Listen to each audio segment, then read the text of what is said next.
What's going on, Nittany Nation? Welcome to the Penn State Rivals YouTube channel. I'm Josh Taylor, and on this episode, we're going to talk about a 35-16 Penn State win to close out the regular season against the Michigan State Spartans. And honestly, I've got to give credit to Michigan State first off because they had a lot to play for. Obviously, Penn State had a lot to play for too. You know, a chance at the New Year's Six Bowl. Michigan State needed that sixth win to get bowl eligible. But still, just with everything they've gone through this season, the big injuries to start the season, like their two best defensive players going out for a long period of time. Henderson came back, so they started winning some games. But then, like, the players being suspended, they're out like 7 guys this game because of the whole tunnel situation, whatever. This was the most prepared and honestly probably the best I've seen out of Michigan State this season. I've watched like 5 or 6 of their games this year. They just looked completely different. They just came out like they really wanted this one. So you got to give props to Michigan State. But Penn State doing what they had to do in a close game. Throughout the last few years, you've seen Penn State lose these games that they shouldn't lose, like the Illinois game. And just like these close games, you're like, why can't we just put the game away, put it on ice, get out of there, get the dub?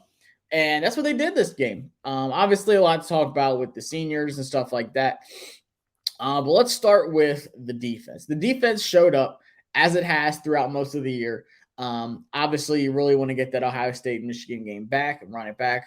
But after yesterday, it looks like Michigan's clearly the best team in the Big Ten. I would love to see Penn State play Ohio State again because that was such a winnable game.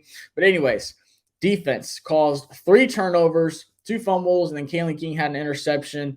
But just looking at the pass rush, both sides of for both teams, the trench battle was intense all day long. Penn State was getting to the quarterback. Peyton Thorne was under a lot of pressure. That's pretty much what that interception came from, where he's backpedaling. Chop Robinson, Adisa Isaac, even Abdul Carter was back there. Speaking of Abdul Carter, man, had the easiest interception, the pick 6 right there. Who was it? I think Tyler Elson's the one that tipped it up to him, but it was right in his hands. He had 6, but he's going to learn from it. He's going to be a really good linebacker for Penn State. But the defense just impressed the heck out of me because there's times throughout the season where Michigan State's offenses look much better than, as it has on if we just look up the stats. But I said in the preview show, there's one guy that I'm looking for that I think is super underrated, and that's Jaden Reed, who only had 6 catches for 36 yards. 36 yards. That's not good. I think he's one of the top Big Ten wide receivers. I'd probably put him in the top, super close to top 5. He might be number 5, honestly. I think he's super underrated. He's one of the best contested catching wide receivers in college football, to be honest with you. But he just has such mediocre play by his high school quarterback, Peyton Thorne, who was 24 for 43, 229 yards, 1 touchdown, 1 interception. But Keon Coleman, like I said, he's going to be a really good one for Michigan State. 8 catches, 91 yards. And it's just the ground game is what was astonishing for me. Penn State did not let Michigan State do anything on the ground. 25 yards on 25 carries. That's 1 yard a carry. Like, that's easy math. The thing Penn State said was, we are going to stop you up front. We're not going to let you run the ball. And we're going to force Peyton Thorne to throw the ball, which we don't think he can do. And he had some success throughout the day. Obviously, that one, some Malik Carr, like that one-hander in the end zone. That was nice. It was a good long drive. They had a couple like 10, 11 play drives where they scored. But for me, it's just Manny Diaz's formula was, we know Peyton Thorne's not good enough to beat us. I think everybody knew that, and it showed.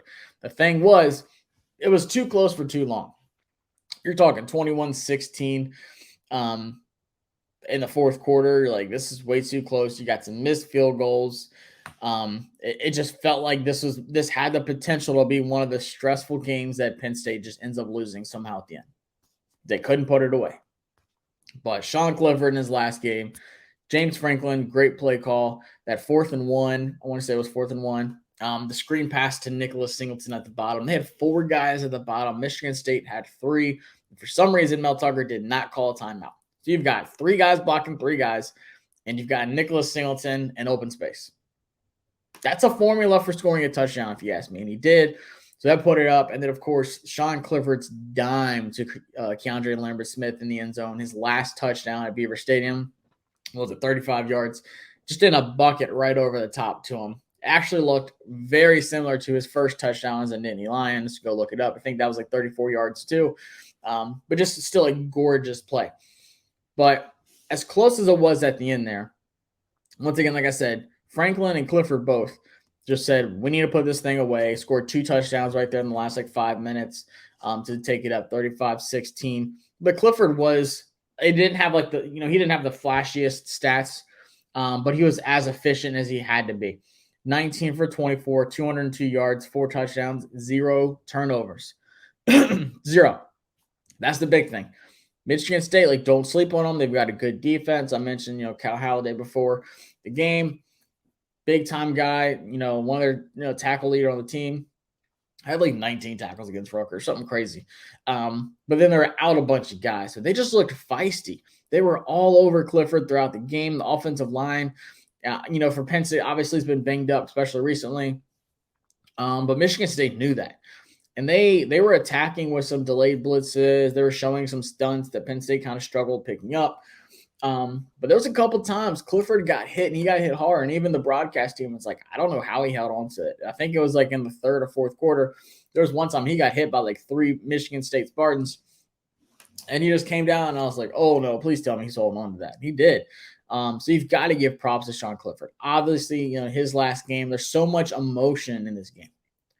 And I think, people don't take into account how much emotion plays into football. It's a lot, to be honest with you. Sometimes it's not good emotion. Sometimes, it can get you fired up and you're throwing punches and stuff like that. Or, there's sometimes where it can just get in your head this is my last game. And you just let it take you over. But I think he did a great job of just channeling, this is what I need to do. Let me, go out the way I want to, and at Beaver Stadium, and I think he had a great game. Like I said, you can't take into account him getting hit the way he did, but then also just not turning the ball over, making smart plays, and making the big throws when he had to. Obviously, Keandre Lambert-Smith had that gorgeous dime to Theo Johnson too. So I think the mixture of Franklin's play calling and Sean Clifford's play on Saturday is what really helped Penn State get things going. And obviously on the defense, like I said, all over Peyton Thorne, getting the turnovers, Kalen King having that interception to really put things away too. And, Abdul Carter, that pick 6, that honestly felt like such a momentum changer when he didn't catch that, because Michigan State drove down the field. It went from a pick 6 drive for Penn State to a Michigan State touchdown to put it 21-16. And you're like, hold on now. That pick 6 almost just put the game on ice. And now it is a 1-score game, and it shouldn't be. But you've got to give credit to Franklin for also sticking with the run. It wasn't as flashy as it has been throughout the season. Nicholas Singleton did have a 31-yarder, but you didn't see that 60, 70-yarder or that just big-time explosive play in the run game. But Katron Allen, 21 carries, 82 yards. Nicholas Singleton, 17 carries, 78 yards. So it says Sean Clifford had 7 carries for 0 yards. But still, if you just say with Katron Allen and Nicholas Singleton having a total of 160 yards, they stuck with it. What is that, 38 carries? It wasn't as flashy as it has been, but Franklin says we're going to stick with it because we know how much it helps the passing game, but then also it just helps us control the game. When Penn State has dominated throughout the season, it has been in a big part because the running game is just steamrolling through people, whether it's Katron Allen just bruising people up, or if it's Nicholas Singleton making a single cut and then getting upfield for 70 yards. So big time. I mean, the game plan for Penn State, even though it didn't look pretty in the first 3 quarters, it was great. I think they attacked it exactly how they needed to. And I'm excited to see what this running back duo does in the future. You're doing things right when they're putting up a graphic in the game saying that this running back duo, this freshman running back duo, is the best that they've, had that has been in college football since Todd Gurley and Keith Marshall at Georgia. So you're doing good things if that's the kind of company you're in. So the future is bright for them. Obviously, with the seniors that are leaving, you've got like Mitch Tinsley, Jair Brown, Sean Clifford. There's also some big name guys, but there's a lot to build off of. And obviously, the future is going to come down to Drew Allar and can Penn State take that leap. And I think there's a couple things you have to take into account. Yes, this was the last regular season game. And say what you want about bowl games. It means a lot to a lot of people, and it means nothing to a lot of people now. But I don't see that many people sitting out. I don't even know if like Joey Porter's going to sit out. He's a top 10 pick. It's really hard to tell. Personally, obviously, I think he should because, the injuries and stuff. I get it. I love what bowl games used to be. I mean, you look back at that Penn State USC game. That Rose Bowl was just one of my favorite college football games ever. And that doesn't happen if you have Saquon sit out and all these studs sitting out of the game. But anyways, you really have to look at who's going to play and who's not going to play. Sean Clifford said he's playing, obviously. But there's so much to build off of on this team. Yes, you want to be a top 4 team in the playoffs, but you have to remember the playoffs are expanding soon. And Penn State could very well so end up as a top 7. I think as of Tuesday, they'll be 9 or 8 because of everything that happened in front of them on Saturday, even Friday. But you could definitely see Penn State as finishing as a 6 or 7 ranked team if they win their bowl game. Like I said, depends on what happens in front of them. But you have to feel good about that. This was supposed to be a rebuilding season from a lot of media people that didn't even have Penn State ranked to start the season, which if you go back and look at the first rankings before the season started to now, it is completely different. College football did not go how a lot of people planned. Obviously, expect the Alabama, Georgia, Ohio State, Michigan, and stuff like that. Like TCU, Tennessee came out of nowhere. LSU was much better than they're supposed to be. There's just a lot of top teams up there that you weren't expecting. But still, you want to be one of those 4 teams right now, but you're not. And that's okay. The playoffs are expanding to 12, whatever it's going to be. I think it should be 8, but it's probably going to be like 10 or 12. But still, you very, very well could be one of those teams. As a matter of fact, you should be one of those teams. In the next 2 years, you should be one of those teams. So obviously, Franklin's name's been thrown out for like head coaching candidates and stuff like that. I think he knows what he has right now. Obviously, he's one of the top recruiters. He's a hell of a recruiter, especially here in my state of Virginia. Kills it every year. But then you take a look at all the teams that are going to be losing quarterbacks, rebuilding. CJ Stroud's gone, Bryce Young's gone. You just don't know. College football is one of the most unpredictable sports. It's just like college basketball. The 16 seeds sometimes beat the 1 seed. It just happens now.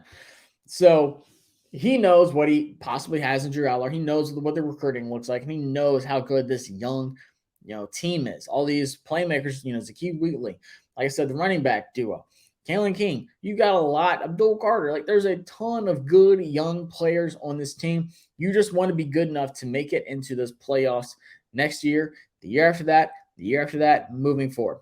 I think Penn State is in a good position to build up into that. Obviously, the biggest thing is going to be what does Drew Allar look like next season. So obviously, this offseason is going to be one of the biggest ones. So even though this is the last game of the season, the last regular season game, we still have the bowl game. We still have the draft, which I love talking about. But then early signing day is in December. So you got to subscribe to the channel. Tune in for that. We have a lot of stuff cooking up. The season's not over. There's a lot to look forward to, kind of just recapping how the season looked. We're going to do a bunch of stuff here coming up. So subscribe to the channel, but this was a great game. You've got to be proud. Possibly an 11-2 season, even 10-3. That's a heck of a season for Penn State compared to a lot of stuff that I was seeing, from the media, the fans, and everyone else before the season started. So let me know what y'all think. How the season, just kind of looking back at everything, started crazy with that away game at Purdue, which was stressful down to the very last second, the blowout of Michigan, the hard-fought wins along the way, the so close game at Ohio State. It was right there, just kind of got out of hand at the end.